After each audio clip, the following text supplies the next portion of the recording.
እንኳን ለታላቁ ሰማዕት ማር ቅዱስ ሚናስ ዓመታዊ ክብረ በዓል፣ ለሕፃኑ ቂርቆስ ወራዊ መታሰቢያ በዓል እንዲሁም በዚህ ዕለት በወርሃዊና በዓመታዊ ክብረ በዓላቸው ታስበው ተከብረው ለሚውሉ ቅዱሳን በሰላም በጤናና በፍቅር አደረሳችሁ አደረሰን። ሕዝበ ክርስቲያን በስመ አብ ወወልድ ወመንፈስ ቅዱስ አሐዱ አምላክ። በስመ አብ ወወልድ ወመንፈስ ቅዱስ አሐዱ አምላክ። በስመ አብ ወወልድ ወመንፈስ ቅዱስ አሐዱ አምላክ አሜን። ሰኔ 15 ታላቁ ሰማዕት ማር ቅዱስ ሚናስ ታላላቅ ተአምራት ያደረገበት ዕለት ነው። ዳግመኛም በዚህ ዕለት ቅዱስ ሚናስ መርዩጥ በሚባል አገር ቅድስት ቤተ ክርስቲያኑ የከበረችበት ዕለት ወይም ቅዳሴ ቤቱ ነው። የቅዱስ ሚናስ አባቱ አውዶክስዮስ ሲሆን ሐሩቅ አናቂዎስ ይባላል። እርሱም ሀገረ ገዥነት ተሹሞ ሳለ ወንድሙ ቀንቶበት በሐሰት ነገር በመስራት ከንጉሡ ጋር አጣለው። ንጉሡም አፍራቅያ ወደምትባል ሌላ አገር ልኮት በዚያ ገዢ አድርጎ ሾመው። አውዶክስዮስ ፈሪያ እግዚአብሔር ያደረበት ደግ ሰው ስለነበር በአፍራቅያ የሚገኙ ሕዝቦች ደስ አላቸው። አውዶክስዮስም ልጅ አልነበረውምና ሚስቱ ወደ እመቤታችን ቤተ ክርስቲያን እየሄደች እመቤታችንን ትለምናት ነበር። አንድ ቀን ጸሎቷን ስትጨርስ ከእመቤታችን ስዕሏ ድምፅ ወጣና አነጋገረቻት። ልጅ እንደምትወልድና ስሙንም ሚናስ እንደምትለው ነገረቻት። ሚናስም ተወለደና ወላጆቹ የቤተ ክርስቲያንን ትምህርት እያስተማሩ አሳደጉት። በ12 ዓመቱ አባቱ አረፈ። ከ3 ዓመት በኋላ እናቱ አረፈችና ሚናስ ብቻውን ቀረ። መኳንንቱም አባቱን በጣም ከመውደዳቸው የተነሳ ሚናስን በአባቱ ፈንታ መስፍንነት ሾሙት። እግዚአብሔርንም መንግሥትንም በትጋትና በቅንነት እያገለገለ እያለ ከሃዲው ዲዮቅልጥያኖስ ነገሰና ክርስቲያኖችን ማረድ ጀመረ። ቅዱስ ሚናስም ይህን ሲሰማ ሹመቱን ትቶ ወደ ገዳም ገባና በመንፈሳዊ ተጋድሎ ብቻ እየተጋደለ ብዙ ዘመን ኖረ። አንድ ቀን ሰማይ ተከፍቶ ሰማዕታት የብርሃን አክሊል ሲቀዳጁ አየ። በዚህም ጊዜ ወደ ከተማው ተመለሰና የጌታችን የመድኃኒታችን የኢየሱስ ክርስቶስን እውነተኛ አምላክነት መመስከር ጀመረ። መኮንኑም የመንግሥት ወገን መሆኑን አውቆ በማባበል ብዙ ለመነው። የንጉሡን ትእዛዝ አትተላለፍ እያለ ቢለምነውም ቅዱስ ሚናስ ግን አልሰማ አለው። ከዚህም በኋላ ልዩ ልዩ በሆኑ ስቃዮች ያሰቃየው ጀመር። ማሰቃየቱም በሰለቸው ጊዜ አንገቱን በሰይፍ እንዲቆርጡት አዘዘና ቅዱስ ሚናስ ኅዳር 15 ቀን ተሰይፎ ሰማዕትነቱን በድል ፈጸመ።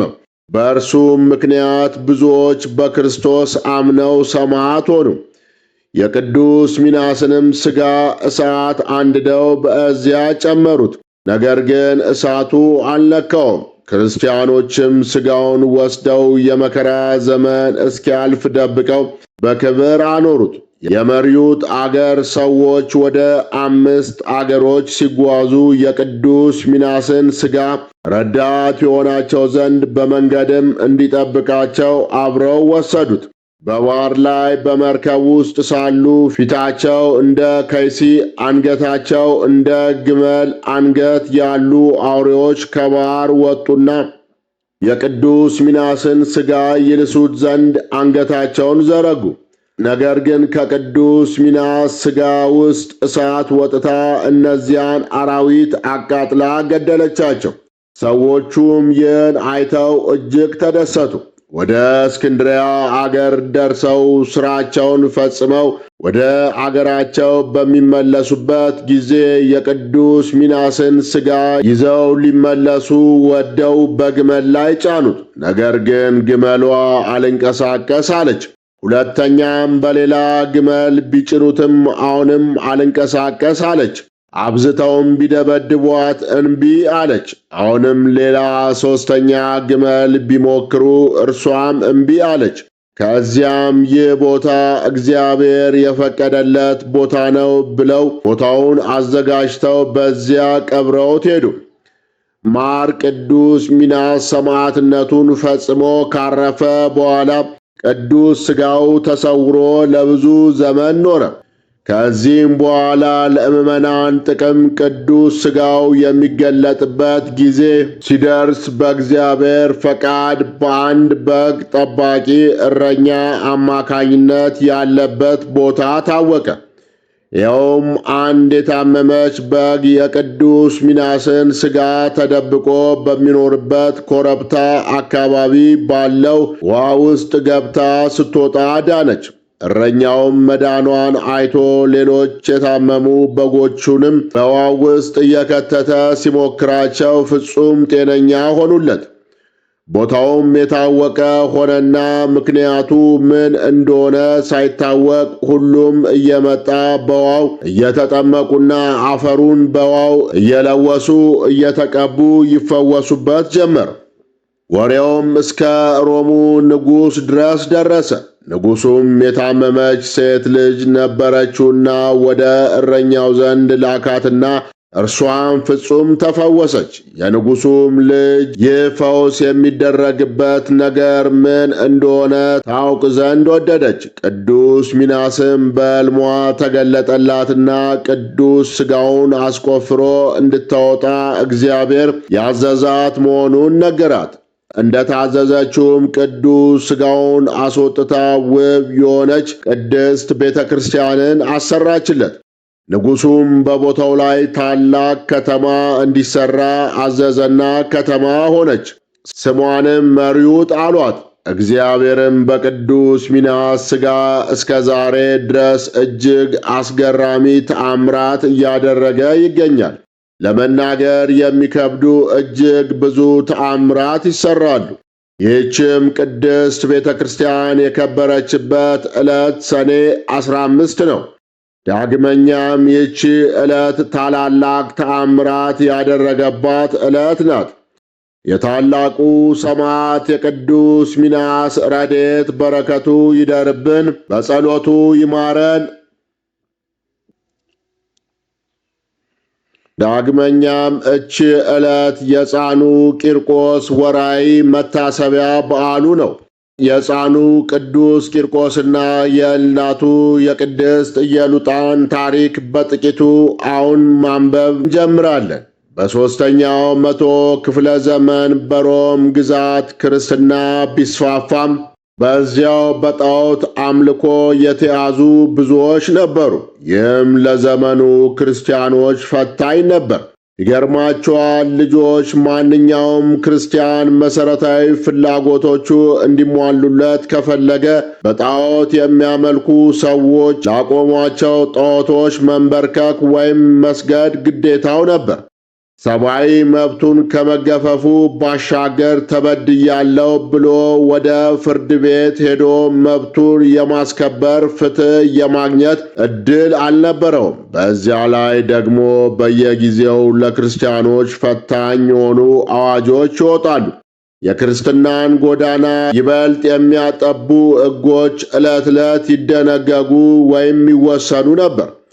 ስለዚህም በወቅቱ የነበረ አንድ ክርስቲያን ሃይማኖቱን ከወደደ ይከሰሳል፣ እስከ መሰደድም ይደርሳል። በዚህ አስጨናቂ ዘመን እግዚአብሔርን የሚያመልኩ በክርስትና ሃይማኖት የጸኑ ሕፃኑ ቅዱስ ቂርቆስና እናቱ ቅድስት ኢየሉጣ የተባሉ ክርስቲያኖች ነበሩ። የዚህ ዘመን ወይም የዘመነ ሰማዕታት መልካም ፍሬዎች ናቸው። በዚህ በሮም ግዛት እስክንድሮስ የተባለ ጨካኝ በጣዖት የሚያመልክ ንጉሥ ነበር።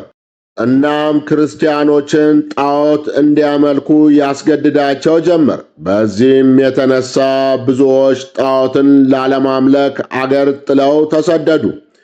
ቅድስት ኢየሉጣም ባሏ በሕይወት ባለመኖሩ ከሕፃን ልጇ ቅዱስ ቂርቆስ ጋር ትኖር ነበር። ልጇ ቅዱስ ቂርቆስም ምንም እንኳን ገና 3 ዓመቱ ቢሆንም ነገረ ሃይማኖትንና ፍቅረ ክርስቶስን ታስተምረው ነበር። እስክንድሮስ ለጣዖት እንዲሰግዱ የክደት አዋጅን ሲያውጅ ቅድስቲቱ ለሕፃን ልጇ ራርታ ሽሽትን መረጠች። ሀብት ንብረቷን፣ ወገንና ርስቷንም ትታ ሕፃን ልጇን ተሸክማ ተሰደደች። መከራው ግን በሄደችበት አልተዋትም። እስክንድሮስ ተከትሎ ባለችበት ቦታ አገኛት። ወታደሮች ልጇን ሳያገኙ እርሷን ብቻ ይዘው ወደ መኮንኑ አቀረቧት። መኮንኑ ስምሽን ንገሪኝ ሲላት ስሜ ክርስቲያን ነው አለችው። ትክክለኛ ስምሽን ተናገሪ ቢላት እውነተኛ ስሜ ክርስቲያን ነው፣ የዓለም መጠሪያ ስሜ ከፈለክ ኢየሉጣ ይባላል አለችው። እስክንድሮስ የተባለ ጨካኝ በጣዖት የሚያመልክ ንጉሥ ለጣዖት ልትሰግጂ ይገባል ባላት ጊዜ እውነቱን ይነግር ዘንድ የ3 ዓመት ሕፃን ልጄን ፈልገ አምጣና ተረዳ አለችው። ንጉሡም ወታደሮቹን ፈልገው እንዲያመጡት ላካቸው።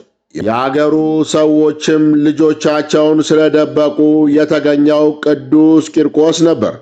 ውድ የእግዚአብሔር ቤተሰቦች፣ ቅዱሱ ሕፃን በወታደሮች ተይዞ ሲቀርብ መልኩ ያበራ ነበርና መኮንኑ ደስ የተሰኘ ሕፃን እንዴት ነህ አለው። ቅዱስ ቂርቆስም መልሶ ትክክል ነህ፣ እኔ በጌታዬ በኢየሱስ ክርስቶስ ዘንድ ደስታ ይጠብቀኛል፣ አንተ ግን ወደ ገሃነም ትወርዳለህ በማለት ተናገረ።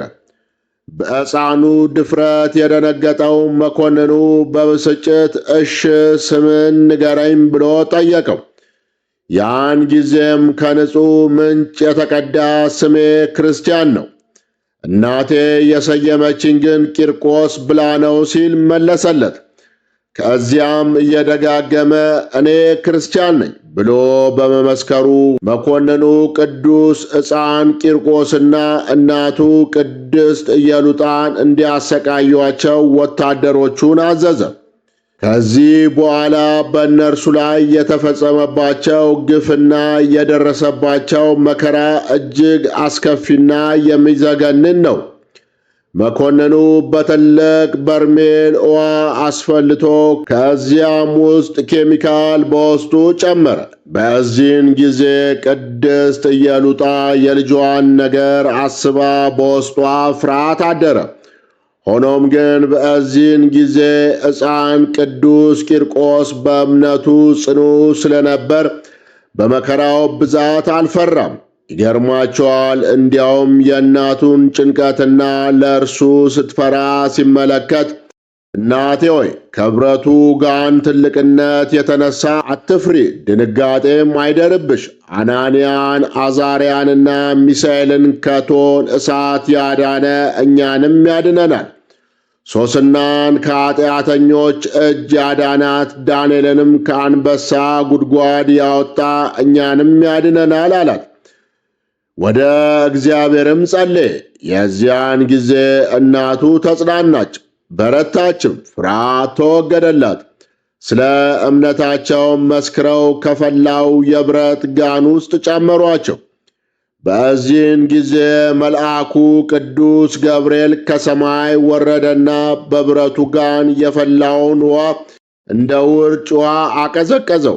ኬሚካል ተጨምሮበት ሰውነታቸውን እንዲበጣጥሰው የተዘጋጀውን አቀዝቅዞ ውሃ አደረገው፣ ከመከራም አዳናቸው። እናቱም ለልጇ እኔ የወለድኩ እናት ነኝ፣ አንተ ደግሞ በእምነት ጽናት በመንግሥተ ሰማያት አባት ሆንከኝ አለችው። እግዚአብሔርንም አመስግኑ። ጌታችን መድኃኒታችን ኢየሱስ ክርስቶስም ብዙ ቃል ኪዳን ገባላቸው። እኔን መከተል የሚወድ ራሱን ይናቅ፣ መስቀሌንም ተሸክሞ ይከተለኝ ያለውን አማናዊ ቃል ሰምተው ለሙሽራው ለክርስቶስ ፍቅር ራሳቸውን አሳልፈው ሰጡ። ስለዚህ እኛም አምላክን ያከበሩ ቅዱሳንን እናከብራቸዋለን፣ ፈለጋቸውንም እንከተላለን። ውድ የእግዚአብሔር ቤተሰቦች፣ ቅዱስ ጳውሎስ እኔ ክርስቶስን እንደምመስል እናንተም እኔን ምሰሉ በማለት እንደመከረን ቅዱሳን ሰማዕታትን በእምነት በምግባር ልንመስላቸው ይገባል። ከቅዱስ ቂርቆስ እና ከቅድስት ኢየሉጣ ታሪክ ብዙ ነገር እንማራለን። በሥነ ምግባር የታነጽንና እምነታችን የጸና ልጆች ሆነን ማደግ አለብን። ቅዱስ ቂርቆስ እናቱ የምታስተምረውን የክርስትና ትምህርት በደንብ ያደምጥ ነበር። መከራ በገጠማቸው ጊዜ ከእርሱ ቀድመው እንደነበሩት ቅዱሳን ሰማዕታት በእምነት መጽናት እንዳለበት ተረዳ። እናቱንም በእምነትና በጸሎት አጸናት። አያችሁ የእግዚአብሔር ቤተሰቦች፣ የተማረውን ትምህርት ሳይረሳ በሕይወቱ ተገበረው። የሃይማኖት ጽናትን ለእናቱ አስተማረ። እኛም እንደ ቅዱስ ቂርቆስ ቅዱሳት መጻሕፍትን በማንበብ ከኛ በፊት የነበሩ ክርስቲያኖች እንዴት ይኖሩ እንደነበረ ጠይቀን በመረዳት እንደነርሱ ልንሆን ይገባል። ውድ የእግዚአብሔር ቤተሰቦች፣ ከቅዱስ ቂርቆስ ምን እንማራለን? ለወላጅ እየታዘዙ ማደግ፣ ከአባቶች የምንማራቸውን በሕይወታችን መተግበር፣ ያወቅነውን ለሌሎች ማሳወቅ፣ ሰዎችን በጸሎት መርዳት፣ ስለ እውነት መመስከርን እንማራለን።